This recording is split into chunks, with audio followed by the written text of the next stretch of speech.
Hello, welcome to episode 144 of We Have Issues. I'm Anthony. And I am Stevie Wildcard. And every week, Stevie Wildcard and I get together and we do our best to take all of the various issues that life throws our way. And Steven, you know what we do? We paint them to look like cows and or hillbillies, so aliens abduct them and we no longer have to deal with our issues.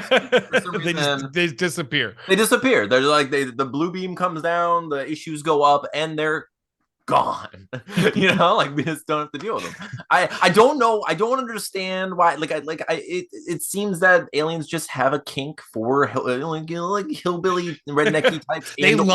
And when you package the issues that way. See, like what I like to do personally with my issues is I make them think what I'm working on. Like, so like, for example, there's like a concrete footer where bricks go. Right. I'm like, oh, this is what I need to work on. This is what I need to. So then the issues, thinking they're clever, hide in my shin. So then boom, just when they least expect it, the hammer hits the shin directly and kills those friggin' issues and the rest of my weekend. That's just how I So for those of you who don't know what the heck we're talking about, we make comic books. Every week we get together, we do our best to try to make a comic book in the world. Most recently, we've been working on a supernatural action comedy called Deathless, and Steven was trying to work on it this week, but decided instead to attack his own body. Steven, what happened?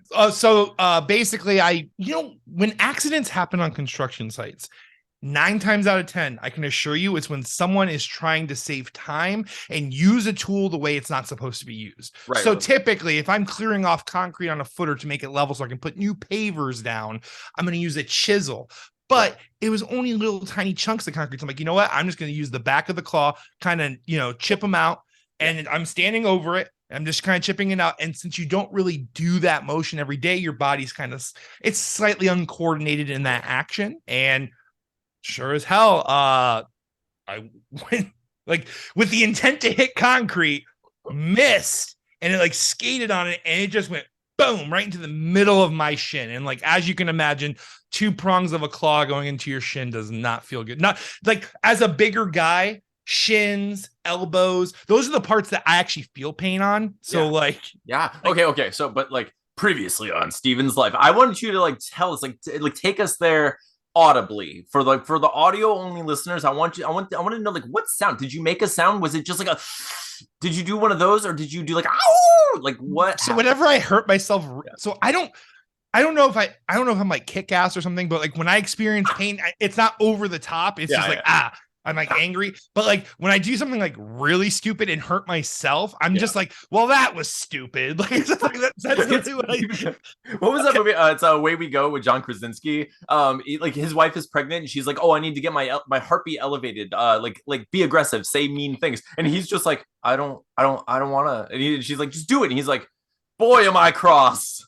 It's that's how I feel. You hit yourself in the shin. You're like, but dude, oh gee, does that hurt? Oh my goodness. Because it's saying a swear word is what's expected at that moment. And you're just so upset that you just did that you just have to be silly. Otherwise you're just gonna lose it. So I literally was well, that was stupid. I was so mad. And then I'm limping because I thought my mom was all aboard of the Got Milk campaign of the 90s. So I definitely have plenty of vitamin D as a kid, and then he hits himself and just milk comes out. They store it in your bones. White liquids. What is Who knew? Steven just flies through the air like a deflating balloon. They've been made of milk this whole time. My mom's been pumping me. But wait, your mom's been pumping. Pause. Hard pause. This is as bad as the last week one. Well, not as bad. This one's kind of. Wait, Steven. So has your mom been pumping herself or pumping you? Where's this white liquid coming from, and why is she pumping? And I have nipples, Mom. Can you milk me? So Steven's mom's pumping real hard. She's got the Moderna, the double action, But anyways. So I was worried but I'm in the sun all day. So if anyone's got vitamin D, it's me. I take a daily dose of D. I realized I had to.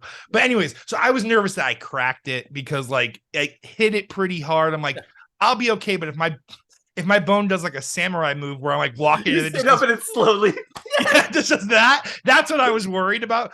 Part of me was that would be sick because that workman's comp. I would be able to work on the comic full time for at least 6 months. But no, I was fine.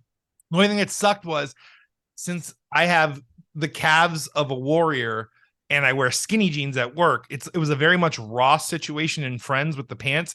I couldn't pull my jeans up over my calves because the skinny jeans were just not having it. Yeah, so I had to dress and clean the wound in the cleanest, most sanitary place known to man, which is the portalette. Right. And that was fun. So I was like, I'm gonna get so many diseases. They've never even heard of these If diseases. you weren't a superhero before, you are now. Yeah, I am now. The Toxic Avenger. That's what you are. Absolutely. So yeah, that's basically what happened. It's bruised. If it hurts to the touch, but only because there's like a bruise on the surface. It's fine.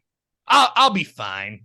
So when we're not completely demolishing our bodies and making a piñata out of our beautiful calves and shins, we're trying to make comics. Steven, every week we start the show by talking about how we did, and then we get into some like silly stuff and what happened in our days. You're jumping the gun with all this awesome stories, these stories.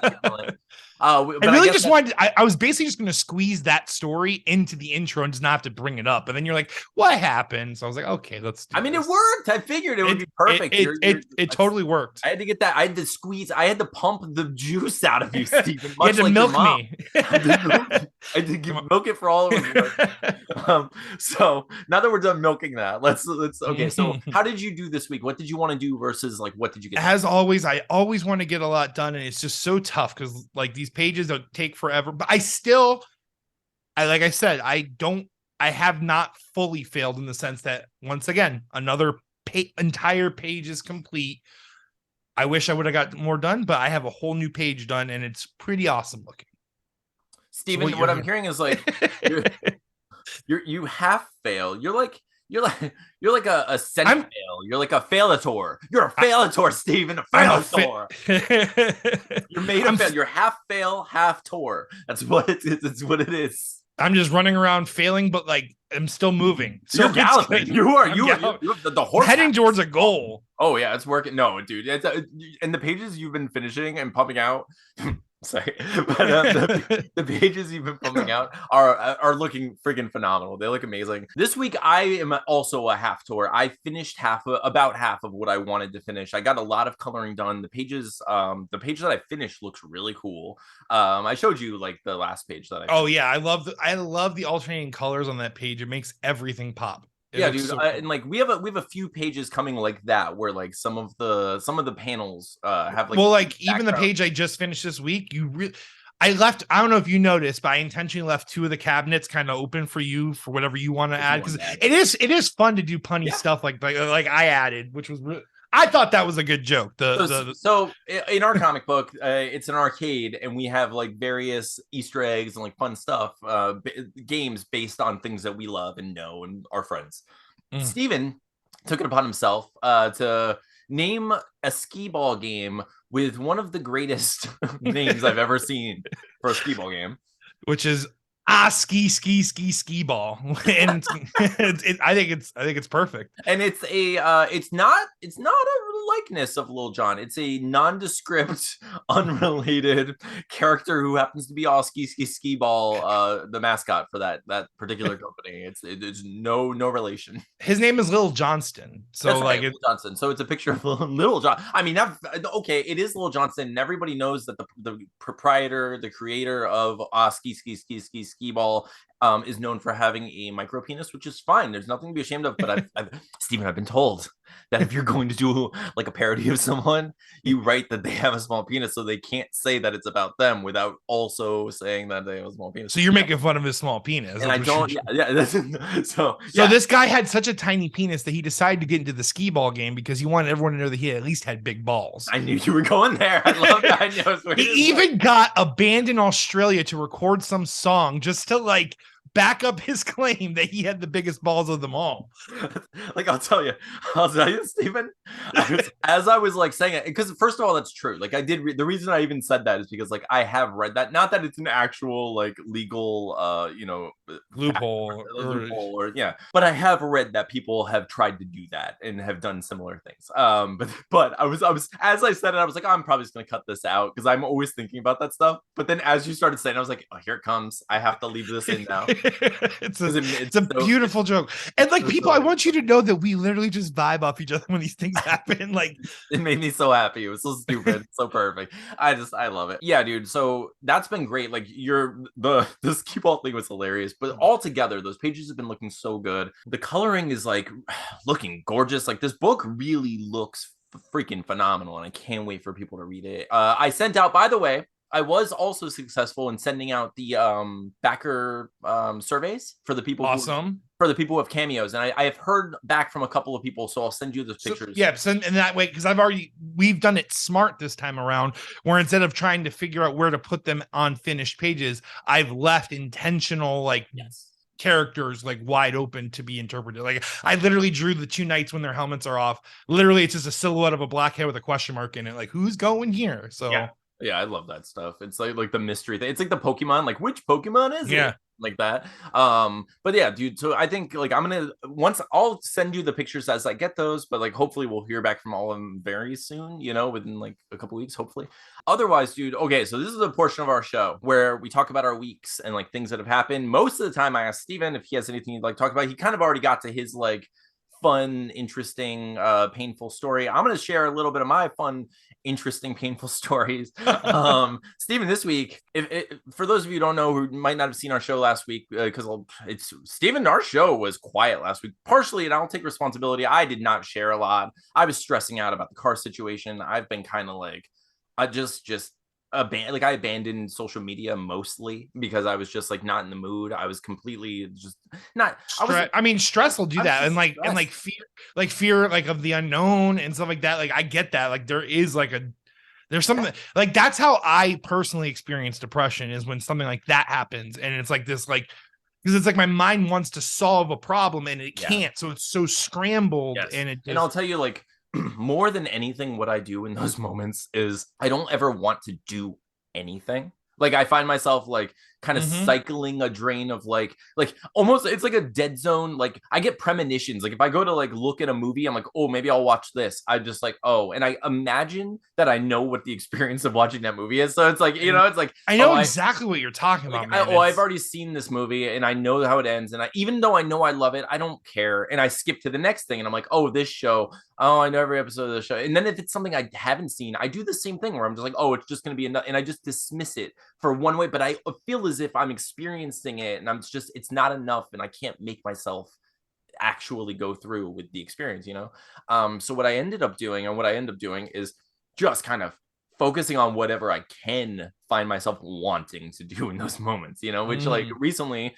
has been just spending time with, my crush, who's seems to be my future girlfriend, Steven. So like she's an amazing person. It's crazy how this is. We're moving to Delaware. I know it's Missouri. Yeah, I know. But like that's all I've been really wanting to do lately. Like just with this week, it's like otherwise I've been very productive and all that, but like this car stuff has been stressing me out. So I'm just like, let me throw myself like emotionally and like attention wise toward the thing that's bringing me the most joy, and with like the least amount of stress involved, and so that's been great. But Steven, okay, so let me just give you a quick story about my car search. Okay, this is okay. How do we let's make it a segment, Steven. Let's call it like hang on. Anthony's driven crazy. the tale. Anthony. Hang on, Anthony's driven crazy. The tale of two cars. I love it. Anthony is driven crazy. The tale of two cars. Shouldn't have gone to G there. But anyways. Steven, that was the best intro I've ever heard in my entire life. So I think there's like Zoom does this thing where there's like a noise suppression for the guitar, so it's just like it doesn't sustain the way you like want it to, but it sounds good and I love it. It's basically got the Boss super compressor on it all times, max volume, no control. All right, you ready for this? Okay, Steven, so this is what happens. Okay, I'm online. I'm living online. I'm living on Auto Trader. I'm living on the Carvanas. I'm living on the cars.coms. And like all these, I'm scrolling like every day. I'm scrolling. What? Like I'm like Limp Bizkiting, like living for it, right? It's driving me crazy, but it's not as bad as like doom scrolling. I'm literally like I have something I'm looking for. It almost it's like it feels like playing like stocks or something where it's like because like there's constantly new information, new cars are available every day, cars are getting sold suddenly, cars are getting like new cars are showing up, old cars are getting sold. It's crazy, and I'm just like I'm part of it. I'm gonna put some down. I'm part of this. So I'm trying to like contact people and do all this stuff. Finally, Steven, I see this car, right? It's a 2013, which is like for me, it's like it's a little bit older, but it's like it's nice. It was a great car. It only had like 50,000 miles on it, and it was perk to being a Floridian, by the way, everyone, is we have a lot of like low mileage vehicles because the elderly people in like Naples and things like that they barely drive these vehicles, and then you buy it from the one owner. It's pretty sweet. It's a pretty sweet deal we got going on down here. Yeah, dude, it's amazing. So like I was so stoked. I was pumped up. I was like, ooh, $12,000. I can do this. I have a good down payment. I can get a loan for the rest. I got this. I'm gonna go get this car for $12,000. This is the most I've ever spent on anything. I'm gonna go do this. I need this car. It's very important. Let me go. It's perfect. It's a really good deal for this car. It's a beautiful car. It's not, it's great. So I go to this dealer, right? And I get in the car. These people show up. And it's this guy I talked to on the phone. He's like, he's helped me out. And he's like, you want to go on a test drive? I'm like, yeah, I'm gonna drive this car, see what it's like. So I get in the car, I'm driving. I'm like, ooh, it's nice. This is a nice car. I like driving this. It's different than my car, than my other car, but it's new. It's always different driving new cars.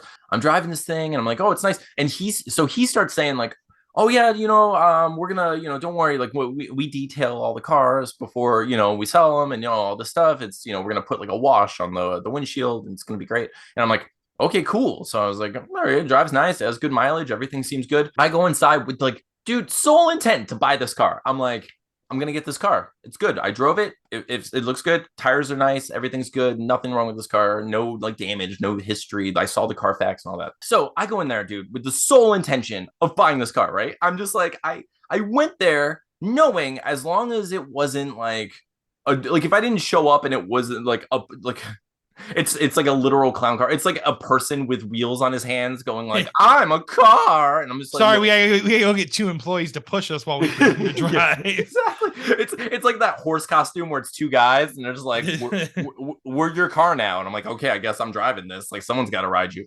You heard me. You heard me. We are in it this week. We are in it this week, Steven. We were pumping them out left and right. So as long as it was like a legit like car, like what was being sold on the website, as long as that was it, I was gonna buy this freaking car. Like that was what was in my head, right? So we go inside and we sit down, and dude, I tell him like this is how much I will put down and all this, and he does the thing where he disappears into the back room where I'm like, okay, I guess you're talking to the devil back there. Like, what are you doing? This is such a dumb system. Just, you already have a price on there. Why are you walking away? I'm willing to pay the thing. What are you doing? So he comes back and he's like, okay, well, this is what we came up with. And dude, the total was then more than $19,000. It went from $12,000 to $19,000. And I was like, now here's the thing. I understand $1,000 or so in tax. I get that. Okay. So like, let's say like 13,000. Okay. Where does the rest come from? Where do you get that extra $6,000? Like that's insanity. I was just like, how? And I'm looking at it and I was like, so my first response was, no, this is too much and it's ridiculous. Will you please go back there and see if you could fix it? Thanks. And he walked back and he came back and I don't even know what he scratched off from the first one because I didn't give him, like, I didn't even look at it like enough to see the list. But he came back and it said $15,000. So $4,000 you just made $4,000 disappear, sir. Yeah. So he just made $4,000 disappear. You're basically just seeing what I will pay. Yes. That's all it was. So, and I look at it and I'm like, wait, what is this $2,500 fee right here? And it's not, so there's a dealership fee that was over $1,000, and then of course taxes, and then there's a secondary dealership fee that was like something like $1,000, but then there was a $2,500 fee, and I was like, what is that? And he goes, oh, that's for the detailing and all that stuff that I told you about. I was like, whoa, okay, let's just take that off and you don't do that stuff. And he goes, oh no, that's mandatory. We do that on every car. I'm like, okay, well, I don't want it on my car and I don't want to pay the extra $2,500. So I would To like detail a car, like, yes. oh Oh, my no. god. And so he goes, so what he says is he goes, "Oh, it's listed on our website. You can see it." I was like, "Oh no, I trust you." He's like, "No, pull up your phone right now." And I'm like, "No, I'm not gonna get my phone out of it. No." I was like, "I believe you that it says on the website that this price that you're gonna gouge people in the fine print somewhere. I get that, but I came here on this, to this place because you said you had a $12,000 car and now you're trying to sell it for $19,000 and then $15,000. I was just like, this is madness. Gross. I was like, get out of my life, please. So I left. I was just like, nope, I'm out of here. And he's like, oh, so by the way, Steve, so there are two guys. They get so desperate towards the end too. It's so funny. So like, what bothered me? Though, I mean, that all bothered me, but like, so then I knew I'm like, I'm leaving. Like, I'm not gonna stay here and like let you do this nonsense. Like, I'm leaving. It's fine. Like, there was a car that said $12,000. What it really was on sale for was at the very least $15,000 or $17,000 or whatever. And I don't want that, so I'm leaving. Simple. Like, that's simple math to me. So I stood You're up. not gonna trick me, like. Yeah. So it was the salesperson, and then he was training another person. So I look at the sales guy and I was like, like, thank you so much for your time. And I extend my hand, and he literally doesn't move his hands. He goes, "You're just gonna leave like that?" And I was like, okay. And I literally did this, Steven. And I just pushed my hand over to the other guy and was like, okay, hopefully you're more reasonable. And I said those words just like that. And I was like, hopefully you're more reasonable. And the guy finally shook my hand. I was like, all right, you sure? And the guy was like, oh, whatever. And I was like, okay. And I left. And I leave, and Garbage people. just, it was crazy. Just like, why act like that? Why behave that way? You knew what you're doing is wrong. You know that you put a price, a certain price on there. And I said to him, I came here because the price was, listed as such. It's not really that, so I'm leaving here. It's very simple math. Everyone, like any reasonable person, would say, yeah, that makes sense. Maybe you'll get people in here who want, a different, but like, if I showed up on the lot having not seen the internet and it's right up there, it's right on the window. It says $12,000. How are you going to sell it for $19,000? It's crazy. Nothing else works that way. Steven, imagine going into like any store and being like, I would like this Pepsi. And they're like, oh, okay, well, I know it says $2.50 on the shelf, but it also comes with a $7 charge because I had to put, like, what? I have to scan it, so there's it's $3 there. Plus, we detail it. We take a washcloth and we like rub it down, make sure all the dust particles are. Can you not wash it? Oh, it comes with every one. It comes with you have no choice. And I've already washed it, so now you're buying $19 Pepsi 2 liter. So that's what you get. It's gonna be the worst. It's the next generation. I mean, that's what you're paying for. so I left. I was starting to get sad, and I was just like, okay, I guess I'm not gonna find anything. And then my dad sent me a text, and he was like, okay, I think I found one, and like he showed me this car, and it was literally the exact same car with 20,000 less miles on it. Oh my god! And Steven, and a better paint, like a better color and everything, like way better, like way nicer looking. And it was less than $10,000, and it was like, yeah. So I was like, wait, less than 10,000. So it was 8,900 is what it was. So with like the tax and everything, it was 9,500. So I was like, 9,500 versus $15,000 for a worse. Yeah, for a worse car, and dealing with terrible people who I don't want to. Dude, they got Tina last time, and Tina, they'll never get Tina again. But like, man, it's crazy how they take advantage of you. So like, whenever I've bought in a car, like I've always been so friggin' worried about that. So like, what I've done both times now. The last time I bought my Jeep, that was during the pandemic, basically, or the end of it. So everything was selling at MSRP because everything was being manufactured as they were produced. So there was nothing I could do there. But I always got the loan beforehand, and I just straight up told them, this is how much this is. This is what my loan's for. And like, what are you putting down? I'm like, you don't need to know that yet. I need to know the final price so then I can adjust what I want from the loan when I want. And like, they would do the same bull crap. And I'm like, well, I'm not paying any more than the loan. So, and then they're like, okay, fine, that's what it is. I'm like, okay, well, now I'm going to put $4,000. Yeah, exactly. Yeah. From that number that you just confirmed. And like, cause dude, that's how you have to, because why are these shenanigans like allowed to exist in this industry? It makes no sense. It makes no sense. But like, I mean, so many of our like so many of our industries are like that is capitalism, right? It's all middle. Capitalism. It's all middle. It's the middle guy taking the money from doing nothing, basically just existing. It gets so sad. And then to put like the end of that story is, so I go to this place. I meet this man who has like a small dealership and only like 12 cars or whatever, like, you know, in the whole place.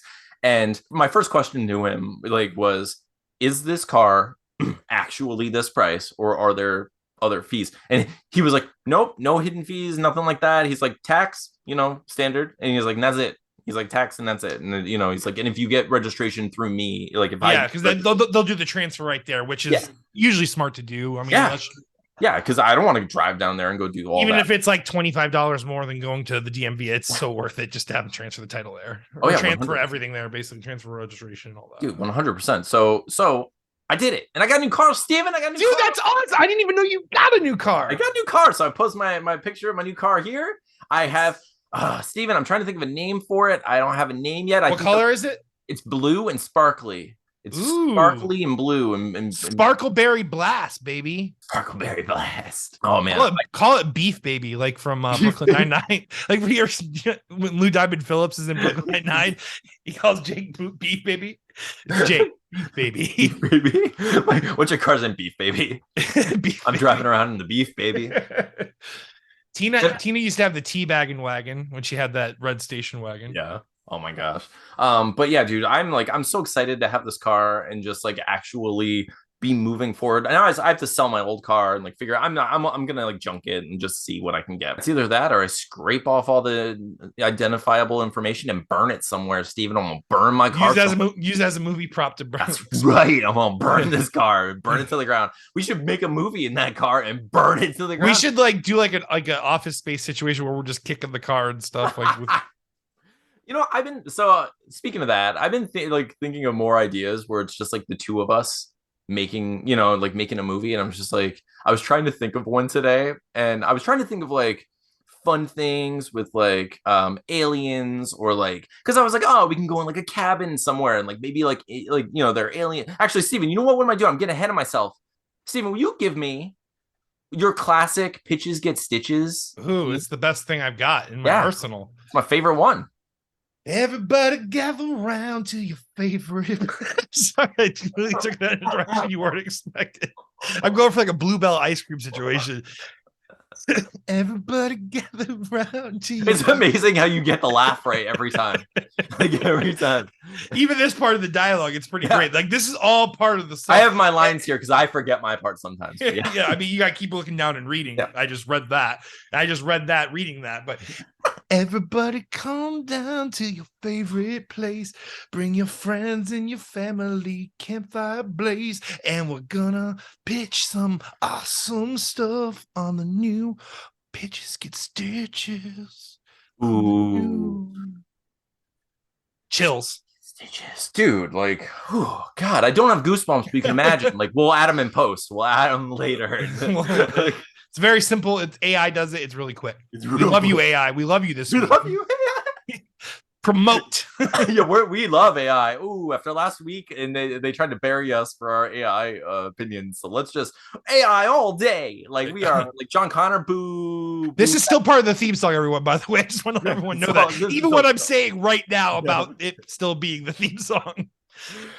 Okay, so occasionally, Steven and I, we come to you humbly with an idea for a movie or a comic book or a TV show or something like that, and we try to pitch it real quick to you, just to get it out there, just to get it into the ether, so people hear it. Maybe it means something. If people enjoy it, if enough people enjoy it, and if it bubbles up and it manifests into something like Stakeout.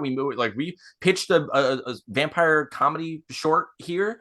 Enough people liked it that I was like, ooh, this might actually be something. I wrote it and then made top 10 in the Kevin Smith screenwriting competition, which was awesome. So it's like sometimes things come of this, so it's just fun. And sometimes, Steven, it's just because I was sitting here trying to think about nonsense while I was trying to your brain just wanted to give yourself a little tickle. I did want to give myself a tickle, Steven. And speaking of that, so I'm gonna paint this picture for you a little bit, okay? So imagine it's you and me. Now here's the thing, Steven. Steven, here's the thing. Hypothetically, in this situation, hypothetically, I'm not dating anyone or in a long distance relationship. It's not me. This is a fantasy version, of me, because it's for a movie and fun. So it's not me. It's this, but we're playing the characters. Steven, I'm on dating apps, right? I'm on the dating apps again. Like I'm looking at them and I see someone who's just too good to be true and they match with me. And I'm just like, I don't know, Steven. I feel like I'm gonna get murdered. She invited me out to this cabin and she says like she has a couple friends there. She seems really cool. I kind of want to go, but I don't know, I don't know. And you're like, you're kind of like, maybe it's fake, but I don't know. Like, get her to send videos, So Make sure I asked, she's real. Yeah, so I asked her to send videos, and like, so she starts sending videos, Steven. She starts like sending. It becomes like a sex drive situation where I'm like, Steven, this is real, and she actually wants me. She wants me, Steven, me of all people. So I'm just like, Steven, I need you to go with me. I can't do this alone. You're like, I need you to go and just be my support. She has friends there, and I need to go there and know that like the friends aren't going to interrupt whatever this is because it seems like it's promising. And you're basically bringing me as like I'm like straight up like the best like X-wing fighter pilot. Like that's right. I'm just X-winging, wingmanning all around. Yes, 100%. It's like I need you to make sure that I am not blocked in the downstairs situation. Like I need like it's been a while, Steven. I've been single a while. I'm gonna meet this person. It might be too good to be true, but like she's putting out like some very serious signs, and it seems very promising. And I have to go and see this has to be real. So we show up, right? And there's no one there. We go to this cabin, and there's just no one there, and we're just like, what's happening? Like, or maybe they're just late. I'm trying to like message her, and she's not responding for a while. Then finally, she's like, "Oh no, we're here." And I'm like, "Where?" And we're looking. Then I'm outside, like rolling dice. Yeah, like rolling dice. This is why I'm sipping a fine bourbon and have like a very fancy Cuban cigar. Okay, so Steven's outside with a very fancy Cuban cigar and like just with bourbon. He's being very, very like just chill and gentlemanly and fantastic.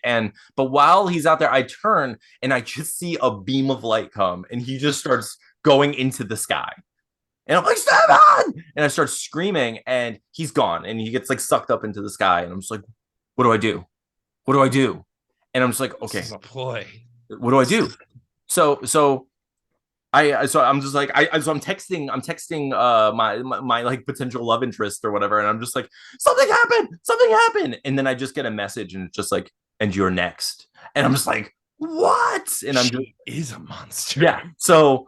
So I'm just like, what do I do? I have to get Steven back. If I go outside, they're gonna suck me up into the sky. So what I do is I like John McClane, like I like strap knives and like to like my torso, and like put an extra shirt on and all this, and like I try to like prepare myself as best I can with whatever's around, like pool stick or whatever's in the like Airbnb that we're probably in, like whatever this cabin is. So I do that, and I go outside, and they suck me up, and then like I find you and I give you weapons, and like the rest of it's like we see that they're actually like these aliens who were going to eat us the whole time, and they had like, these plans for us, and we have to escape them, and it would be called ETs. ETs.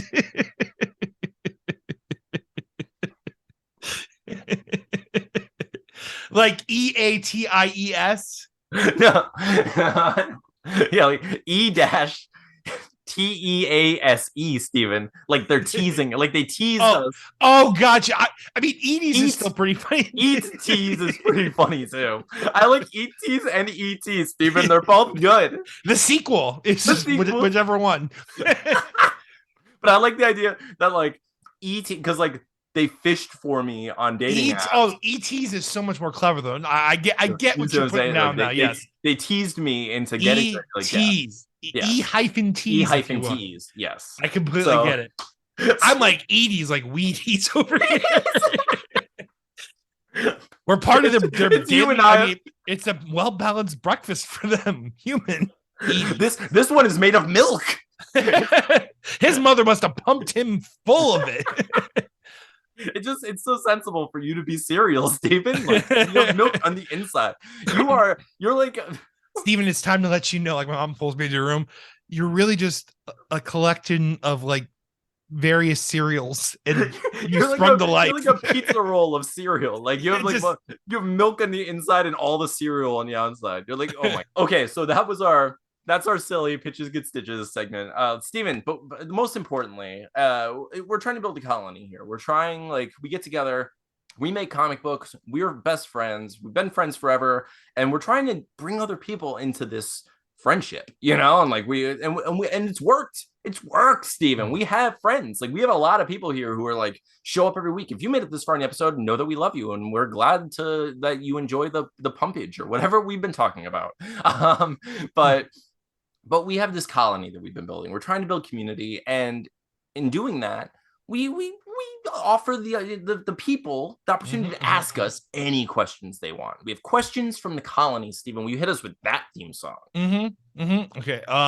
Questions from the colony where you ask Stephen and Anthony, kind of like Guns N' Roses, and then everything. Anyways, questions from the colony. Wow. Questions of mine. I mean, I just think it was really kind of him to like lend his voice to our theme song. Like, it's cool. Like we do the lip syncing to it, but like it's really him. It was all him. Okay, Steven. So we have questions from the colony. We ask if you would like to ask us some questions. First of all, hit subscribe. Go hit the subscribe button. You can ask below. We'll write them down. We'll get to them eventually. This is like my favorite thing because like you guys like legit ask like the best questions. Yeah, it's true. Like I'm gonna be honest with you. It kind of reminds me. It's like it feels like being on a real good date a lot of the time. Like it feels like this is why I like the person I am, my future girlfriend. Like why I like her so much because like we talk about exactly this kind of stuff often and it's so much fun. So okay, but ready? Are you ready for this, Steven? Ready, Freddie. You ready? Okay. The Krusty Boys asks, if you had to take a cryptid as a lover, who would it be and why? I mean, so there's basically two schools of thought. Right. So like vampire would be awesome because then I become a vampire and we just freaking live forever as like awesome vampire gods. Second option though, because I'm curious. Ooh, I like this. Like is mermaid. I want to know. Gotta know. Show me. Phil Collins asked the question. It wasn't about gorillas. It was about what mermaids are packing. Yeah, I need to know. No, I'm with you on the mermaid situation. Not that I've never considered what it would be like to. No, but you know, Steven, I'm gonna go. Like my first thought was chupacabra, only because they're sucker in the word. No, they know what they're doing. They know what they're doing. They're like specifically, it's in their name. They're not, you know, they don't play around, and I'm into it. No, let me see. Cryptid, what would be like a real good one? Like, I mean, what do we have? We have like our Mothmans, we have our skunk apes, we have our Bigfoot. I'm not into feet. Like I'm not into skunk. Yeah, you basically are kind of forced into the humanoid shape. Yeah. Not I mean category. Yeah, we have. Well, I guess are vampires even cryptids? I guess I went the wrong way. More like a supernatural. Yes, like a possibly real thing. I got you. So in that sense, I mean, there are a lot of like ghosts that are like cryptid ghosts that are really attractive. I'm with you. I mean, I would love to have some ghosts. I'm just like I don't even know what would happen. It'd probably blow my mind though. It would blow something, that's for sure. It would. No, it would be interesting. Like okay, like go like if it's a ghost. Okay, imagine how much you know that they're thinking about you, right? Like, have you ever seen the movie Ghost? He has to focus so much to touch something. Imagine like the amount of like focus. Someone like should be. You've never been with someone more dedicated in that moment. That's true dedication. You'd be like, oh my God, you touched it. Yes, I did. It took me 3 hours and all of my attention. Like, although it super complicates it because like, I mean, if you guys have kids, then like you get distracted easily. She's not, you know, suddenly you're not touching anymore. Like what's happening? We used to be able to touch all the time and now we can't touch. I mean, it gets like she goes on Craigslist and like is possessing people and going home with him. Like, you're inside of people. This is getting real complicated. This is too much. This There is is like a string of laws that's got to make this illegal. our next question, also from them, just real quick. Duck-billed platypus, is it real? I've never seen one. So, dude, like I know, we all know, we know the situation when scientists actually found the duck-billed platypus. They thought it was like a prank because it looked like a bunch of sewn together animals. Right, because it is. But go on. Because it basically is. I think it's an alien species that was Yeah. just beamed here. Same with the cephalopods, like all the squid and octopus. They are not from Earth. No, I think like we're like an arc planet. Like like people just throw their garbage at us and save it, and then they just like update our patches, and we're like, oh, yeah, that's always been a thing. Yeah, octopus. And we eat them. What? Why? Wait, why? No, these no, are an advanced super civilization, and they're eating them. Stop being delicious. Teriyaki. Okay, so at Amelia Rose 530, one of my favorite people in the world, asks, do y'all remember MLIA? Which I don't. Do you? Because you're better, like you are more computer or internet savvy. It's like my lame life or something, or my life is average. Is that what it was? Maybe I don't know that. It was something like that. I must have been like, checked out of that era of the internet because like. So okay, but basically what she's saying is like you end up like it started out being for boring asinine experiences, but ended up being for whimsical coincidence stories under that criteria. So basically what she's asking is like, what like interesting whimsical coincidental story do you have that you would post on a site like that? Ooh, damn, on the blue though. Hold on. I mean, we do have the Lawrence Fishburne, which is funny. I think, and then we did it again recently, didn't we? What was it? What was it, Steve? What was it? Oh, so, I know what it was. It was the Gummy Bears. We both said dashing and daring, courageous and caring, Dina, right? Yes, that's what it was, and neither one of us even knew a little bit. What? No, and that's so weird. Like Steven and I both like the Lawrence Fishburne thing. So we were watching a movie. And there were so many credits that we started just naming random people as a joke, as if they would be like tagged on to those credits. It was, and I want you all to know that like it was perfect. Like we were literally knowing when it was each other's turn too. Like Anthony would say one, and then I'd pause for 5 seconds, and then I would say one, and he would pause for 5 seconds, and then finally, we both kind of paused, and then at the same exact time, we both said Lawrence Fishburne, and then we both just immediately looked at each other like, what?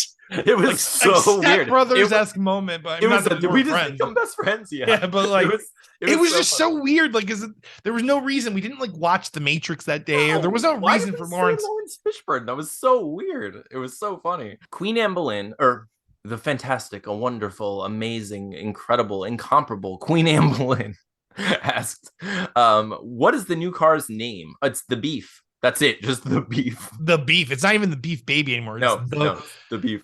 What do you have? The so you Beef. can say, "Where's the Beef?" And I'll be like, "It's in my driveway." It's in his driveway.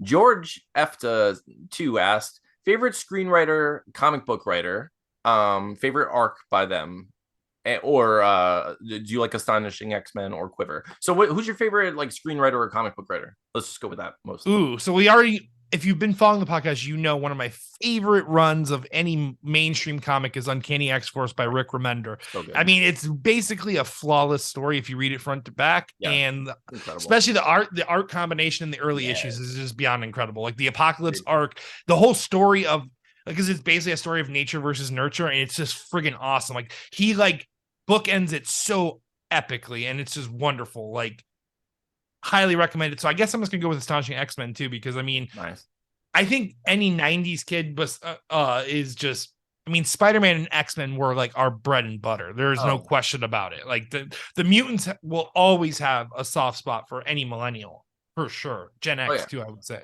But for sure. I mean, as far as like favorite, it's hard to say. I mean, because I like different writers for different reasons. You know, like I love Mike Allred. I love Madman.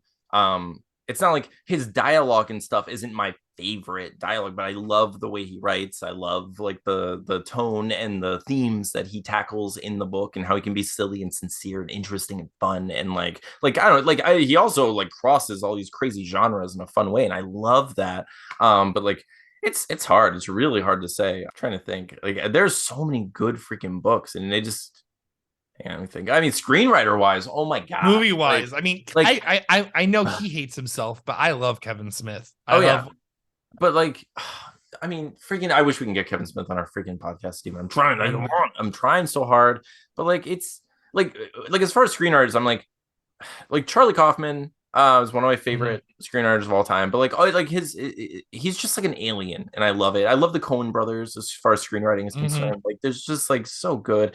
Obviously, freaking Tarantino. I don't care. Like, I know people love to hate on Tarantino. He's always going to be one of my favorite. He's one of those people who like his dialogue doesn't sound natural. It sounds like otherworldly and supernatural in a way that it's like, oh, that's kind of how I wish people sounded most of the time. And like, you know, sometimes that's how like I feel like we sound in our brains and like with each other when we get like in a groove, you know. And I'm just like, I freaking love this, and it's like it feels magic. Yeah, it's like every person in his world is in the Lawrence Fishburne groove, basically. Yes, like yeah, and I love that. And I like, you know, like some people you can get down and like say like, oh, his characters all end up sounding the same or like, you know, whatever. But like I love it. I love it so much. I don't know. That being said, like I have so many favorite screenwriters. It's really hard to choose. Oh, but I did love Quiver. Like that's the Kevin Smith Green Arrow book. It's really good. That's actually the book that introduced me. Like I knew the character by like the look of him, but it's the book that introduced me to Etrigan. The demon from the DC universe, who like I freaking love that character. Azarus Games asked, "Why do ducks have feathers? Because if they didn't, they'd be naked, and that's rude." Is it something to do with maybe like the oil on their feathers make them float? So there is a butt juice that ducks have that contributes to their ability to float. Yeah. Got you. And they probably rub it all up. They rub it all over their feathers. Yes. Yeah. And it's like that's not the only reason they float, but it is like I looked it up recently. I was like, why do they have this butt juice? And it's like, oh, it helps them float. I'm like, okay, cool. That makes sense. It makes sense. I had butt juice to help me float, I'd be squirting my butt juice. Yes, my mom would be a pumper of butt juice. I mean, she would just know how to do that. So Dan Quigley, Dan who writes things. Dank, I love Dank. If you haven't watched the Don't Make It Weird podcast, I met Dank and it was go freaking check it out. But he's amazing. He's one of our best friends too. So Dank asked, when going to a concert, do you look at the set list ahead of time, Steven? Oh, he's trying to stir the pot with Sean. I do. Okay, I absolutely do. So but typically because I don't care if things are ruined for me. It really doesn't affect my joy. Right. But I know there are people in my life that I want to experience like certain things, and like I want them to like. I don't tell Tina the set list, but I subconsciously play songs from the set list. You prime her. You manipulate her to be ready life for you because I puppeteer her. I want to know the songs. Like I let Daniel know the Coheed. Like it was a never ender, and dude, Daniel impressed me. He sang like so much of that album. Like, he might even know more lyrics of the album than I do, which is impressive. Like, dude was just belting it, and it was awesome. I'll tell you, like, I don't always look at the set list before concerts, but if I'm not sure if I'm going to go or not, I would look and see, because like, for instance, if I hadn't heard a Coheed album yet and they're only specifically playing that one album, I'm like, okay, am I really going to go to the show and spend all this money and go all this way and go? And I'm on Coheed fan pages, and there is legitimately people that are like, oh, I like Coheed, but they didn't play any of their older stuff. It's like, well, it's a never ender. And I know if you're not in the know, you don't know that this is what this is. And I can see why you'd be disappointed, like. So in those situations, I see, the benefit of doing it. When I saw Seos didn't Taking Back Sun, that awesome concert with like Dashboard and all that, I didn't look up a single set list there because I don't I just want to experience that whole moment, Oh yeah. But certain situations I try to play leader and like help the group enjoy it as best as possible. I'm weird like that. All right, Steven. Edwin at Lost Between Worlds, one of our best friends. Awesome. He's an incredible writer, has an awesome book. You should check it out. But he asked, what genre of video game do you think would be perfect for Deathless if it were turned into a video game? I get total beat 'em up vibes from Deathless with the special unlockable to play as Barreled when you beat the game. I definitely think it's a very, beat 'em up like Double Dragon Ninja Turtles game is probably what makes the most sense. But I feel like it could work as a fighting game too, like with like the characters. Interesting. Each character has their own move and combos and stuff like that. Yeah, Like, that would be pretty cool. Their own moves and combos. I mean, it would be kind of cool to do like a combination thing, like kind of what Mortal Kombat's tried to do a few times, where it's like, maybe even like where there is like a narrative, and you go through the game like an open world sort of thing. You have to go around because I imagine like kind of like what the Spider-Man games are, but you're deathless, where it's like you have to go to these different buildings, you have to like try to find these people. why haven't they made a beat 'em up game that ends like the boss fight is a Street Fighter-esque fight? Yeah, that would be where so you fun. just play double dragon, your fight, and then like when the boss shows up, it zooms in and it's the and it becomes 2D like fighter, and then like you like fight the boss. It'd be so much fun. Like I always love when games mix formatting, like it's so much fun. Like I remember like the Arkham Asylum games where like who is it, the Riddler ones, or like was it the Riddler games where like it kind of turns into like this cool side scroll race situation. It was just, oh, that's cool. I love that stuff. Or was it Joker, the Joker levels? I don't know, it doesn't matter, but it was so much fun. Okay, so I agree with you though. Like I think it'd be cool. I think like an open sandbox thing would be cool, or a beat 'em up thing. And I like the idea of a fighting game, except for we don't have as many characters. Yeah, but we do have a lot of like manifested characters from the Magic that could appear. Yeah, I mean, the angel form, the different forms of Deathless could each be their own character. Yes, and I mean we certainly have as many characters as like the original Street Fighter. Yeah, what I mean? There's like, 8. We can make a roster of 8 to 10. Yeah, of course. So okay, Ashley Hutchinson at Ashley Editorial, who is a fantastic member of the writing community, asked, I want to know what you both think about the future of the DCEU. So I'm the worst person to ask because I have like paid almost zero attention. I haven't even seen Man of Steel, but oh wow, okay, yeah, I haven't seen any of it. Like I don't know why. I just don't mess with it. But I like you're like, I'm the worst person to ask. I've never seen any of them. However, I will field this one. You sit back, sir. you because mine's gonna be short, and then you can take over with the actual answer. I have heard really good things about the Flash, and of course, any multiversal situation setup and anything where James Gunn is involved, I'm sure is going to be fantastic. I mean, I did see his Suicide Squad, and that was amazing. That was so much fun. I trust James Gunn, so I think he can probably handle it. That's yeah. my mind is.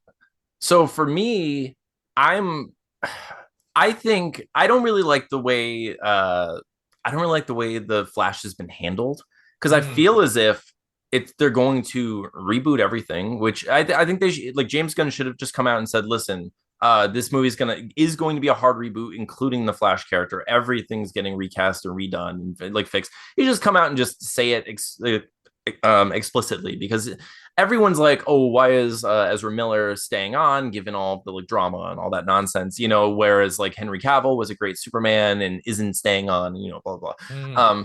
And I love James Gunn. I've always loved James Gunn. James Gunn has been one of my like biggest screenwriting influences for the longest time. So I watched like Make Your Own Damn Movie from Troma when I was a kid, and like his advice for screenwriters is still my favorite advice for screenwriters. So if you're interested in writing screenplays and stuff, go watch Make Your Own Damn Movie. Troma, it inspired the hell out of me. But anyway, I freaking love him, and I'm gonna show up and hope for the best, because I mean, as far as I'm concerned, the Guardians of the Galaxy movies are some of the best of the MCU. Hands down. Like some of the best of the MCU. Thor Ragnarok and the Guardian movies are up there, up top for me. Yeah, and it's personally. Like it's because he combines like humor and heart really well, and he also has like the fun action, and like the tone is always there. And I know a lot of people give him crap for like his kind of like it's just the subjective nature of comedy. Like some people think it's like cringy, silly humor, it's like too much for them or whatever, and they're not into it. But you know what? It's fine. We've had the Zack Snyder, like Justice League and DCEU, and like that was a little bit darker tone with like little bits of jokes here and there, which is like some people expect. And like now we're gonna like, who knows what we're going to get? We don't know. Just because it's James Gunn doesn't mean it's going to be like light and fluffy. He has a lot of dark stuff there. He just happens to also look at Guardians Volume 2, spoiler warnings, but like Guardians Volume 2, hilarious. I mean, literally opens up with the baby Groot, like, fighting all these monsters, all this crazy stuff. But think about like some of the heaviest moments in that movie, like what Peter learns about his mother, like what he learns about Yondu, basically, and like the loss of him. And like that movie, like, is like, I think Volume 2 is almost perfect, if I'm honest. Like that's a really cool movie. Like, I mean, and like, that like, how can you hate that? How can you hate that juggling of humor and serious tone? Like, I don't understand. I like, for me, my my fear with it, with the whole DC EU thing, is just like I don't know. I want to see the Justice League. I wish they would, in a sincere way, give us what we got with them with Marvel, and just be like, look, we're gonna give it 11 years or whatever, but we're gonna build the Justice League properly and like do this thing. Like I wish they would either do that, where each character actually gets its own movie in a good fun way, because like I don't think they did it well. I think they were definitely playing catch up is what they were doing. They were playing catch up. They were like, oh, here's Batman versus Superman. I was like, oh, I'm what? Okay, why? And then like the reason they're fighting is absurd. It's all stupid. I was just like, oh, and just the whole Martha thing is it's silly. Not to mention, like, if you've seen Batman versus Superman, and you see how long it takes Batman to craft a kryptonite spear to use against Superman, and then he just drops it in the street and just leaves it there after the fight, like one of the most dangerous and important weapons he's ever crafted in his life, and he just leaves it in this and it like falls into water, and it's like, why? What are you talking about? No, that wouldn't happen at all. Batman, the detective, the smartest man basically on DC's planet Earth. So I don't like. So for me, I'm gonna say, because the question is, what do you think about the future of it? Is I'm gonna be cautiously optimistic, just like I am with literally everything. Like I don't know. I feel like it's way too early to have any judgments, like sincere judgments. I'm excited for it, and I'm hopeful. I really want them. I haven't seen The Flash. Obviously, I'm gonna go see it as soon as possible, and then I'll have opinions on that. But I'm hoping it just wipes it clean. I'm hoping they're just like, look, that's one universe, and now we're gonna visit this new universe in which like we're going to expand and build and see all these characters. And I was gonna say, alternatively, what I would really like, what I'd love to see I'd like to see the same thing from Spider-Man. Honestly, I want to see a fully fledged, like, functioning world already in the first movie. Like I would love that. Like I want to see Spider-Man in the opening scene fighting Rhino in like the big crazy goofy like Rhino costume, bursting through walls as he's chasing him through a bank and stuff. Like I want that to be like scene number 1, and then him like going through his life and experiencing things, and just like in the first movie, it would just be so cool to be like, oh, we're already. Which is what was awesome with Tom Holland's trilogy is like he gets introduced as Spider-Man in an Avengers movie, or is actually in a Captain America movie. In Captain America movie, it feels, but, yeah. And like, how awesome did it make No Way Home? That's the third one. How awesome did it make that movie where like they basically flipped the whole thing on its head? Like you had this established universe for Spider-Man, and now he's basically where he begins in any other situation. He loses his Uncle Ben and his Aunt May, and like he's alone, and like how much more heartbreak. Like they actually found a way to redo the Uncle Ben situation and actually make it hurt. You know what I'm saying? Like, because I mean, yeah, dude, that was a lot. I need to watch that movie again. I've only seen No Way Home once. I saw it in the theaters, and that was it. I need to watch it again. Okay, Steven. So our final question. Okay, I saved it for last. Our final question comes from @SoftApocalypses, Jess Lee, who's become one of my best friends on Twitter. Steven, I love you. Steven, here it goes. Are you ready for this? If you could scream anything into anyone's asshole, dead or alive, whose asshole, and what would you scream? Now, first of all, Steven, I'm just gonna right out the bat say I'm terrified of this question, but I want to hear your answer so bad. I have no idea what this question's even asking of me, if I'm Steven, honest. They want you. There's a butthole, right? And you scream into it. Well, it's got to be somebody that was relatively modern era, because I don't want to see what 1600 ass looks like. Do you? Steven, you know what? Maybe you do, because it would maybe be covered in a nice film of hair and filth. All right, you know what, Steven? I'm just gonna say there are two people. Like, I know that's a little too gross, but I'm gonna go for it anyway. I'm just gonna say it, Steven. There are two. I got one, but you go first. Okay, I'm gonna say mine. I'm just gonna do it, Steven. And I'm sorry. I apologize for everyone in advance, but you can blame Jess for this. My true, sincere answer here is Jesus Christ. Oh my God! And I would scream, "Forgive me," and he would. And he would. And I would be like, boom, washed of this whole situation. Like it never happened. It was as if it never happened. I have holy lips. And you've done it. See, I went complete power move with mine. I was thinking like Genghis Khan, just screaming in his asshole because no one's ever taken advantage of Genghis Khan like that. Wait, what would you scream, Steven? Ooh. What would you scream into Genghis Khan's butthole? Ooh. Who's procreating now? No, don't do that. No. More like Genghis Khan.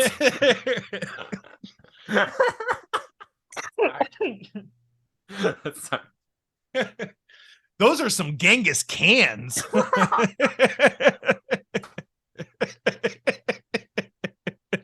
More like Anus Khan. Can you just imagine, like, because like we're perceiving this as like this mystical moment where we're just like it just cuts back to like ancient, like, and it's like soldiers are just watching this like big blonde dude yell at their recently deceased like leader's asshole for no reason. Where did he come from? There's a very sincere reason. It's because we were asked nicely, Steven. We have to do it. So I think we answered that question. We did. It was definitely the most important part of the podcast, as we know. So, Steven, every week we talk about all the stuff that we went through. We answer some questions from the colony, which I love and we love. Then we talk about what we're gonna do next. So, what are we gonna do next this week? I'm pushing for my 2. Probably gonna fail, but I'm pushing for my 2. I'm not gonna fail. Yes. I'm going to color 2 pages. That's what I'm doing. I gotta post those for you too. I'll upload both of those files for you. And I've been naming the folders and stuff for you, so you can see where every panel is. So. Oh, that's awesome, dude. Yes. So I'm gonna color 2 pages this week. I'm also gonna send you whatever pictures I get for references, so you can add those people to our comic book. Otherwise, this Thursday, so tomorrow, if you watch this in time, Thursday night, we're going to watch a movie called Vicious Lips with Good Time Bad Movie. And Steven, it looks insane. So if anyone wants to join, go watch the trailer to that and you'll see why. Is it like, Steven, what kind of lips? Are we talking face lips? Yeah. Are we talking? Steven, it's a 1986 sci-fi rock movie with like a space band of like a female space rock band. Oh, that sounds epic already. That's like traveling around, and it looks like it has like the goofiest like practical effects and stuff. I can't wait to see it. It's gonna be so weird. There were boobs in the trailer, Steven. Like that's bold. That's like bold. Like, listen, like we wrote a pretty cool plot, but I know you guys aren't gonna believe us. So here's some boobs just to like, come on, just in case. Hey, who doesn't like them? I know, it's so funny though. But all right, dude, I have to go edit this thing, but that's what we're doing. Thank you so much. Thank you all for watching. Thank you for listening. If you're only listening on one of the various podcasting apps, thank you so much. Please go subscribe to our YouTube channel. It does help us out. It's youtube.com/wehaveissuespodcast. Hit subscribe button and just help us out. Comment, hit the like button, and everything gets back to us. Otherwise, you can always leave a review on iTunes or Good Pods or any of those fun places. Follow us on Spotify and stuff, and we really appreciate you. Otherwise, find us on Twitter and talk to us there, because we love getting questions from you and we love hearing from people who watch the show. We love when people live tweet it and do all that stuff. It's been awesome. But we love you. Steven, what do you want to say to the people? I love you guys. I hope you all have wonderful weeks and hope you enjoyed this episode. I thought we got pretty silly. You all are incredible. Thank you so much for everything you do for us. Yes, absolutely. We love you so much. We'll see you next week. I'm Anthony. And I'm Stevie Wildcard. See you next time. Boom. Boom.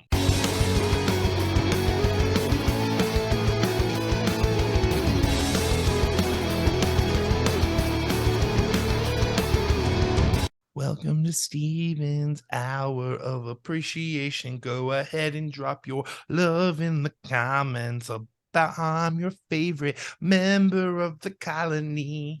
Do it, people. So suddenly Steven is muted. Steven mysteriously disappears from the episode and every subsequent episode. I'll show you favorite. And then I just like, so it's time for appreciation with Anthony. I don't even know who that blind guy was. It's always been about me. The whole show is about Anthony. No, okay, so